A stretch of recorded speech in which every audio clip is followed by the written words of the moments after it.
Captain Miembeni FC, tunaona dakika za mwishoni mlikuja mkiwa bora zaidi na mkaanza kufanya mashambulizi ya hatari, lakini pia mkaanza kujituma. Unadhani ni kwa sababu gani mwanzoni hamkuanza na spidi kama ya mwishoni? Kwanza tunamshukuru Mungu, lakini mpango wetu ulikuwa ni kupata ushindi katika mechi hii. Tulianza kwa mpira wa chini, tulivyorudi kipindi cha pili tumeongea namna tunabidi tufanye kipindi cha pili. Tumeshindwa tu bahati mbaya, lakini lengo na mazumuni ya timu ni kuchukua ushindi siku ya leo. Naam, mmekuja na mashabiki kutoka huko, mmekuja nao mpaka hapa, mmekuja kuwashangilia, lakini wanaondoka wakiwa hawana furaha ya kupata matokeo ya pointi 3. Unadhani hii una nini cha kuambia mashabiki zako? Uzuri wa mashindano home and away.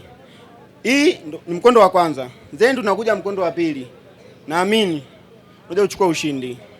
Una neno gani la kuambia mashabiki kwa kupitia matokeo ya leo, na je, una nini cha kuambia kwenye mchezo unaofuata? Mimi sina kuambia tofauti, watu waendelee kutusupport mpaka mwisho wa mashindano haya. Basi natakia kila la heri. Asante.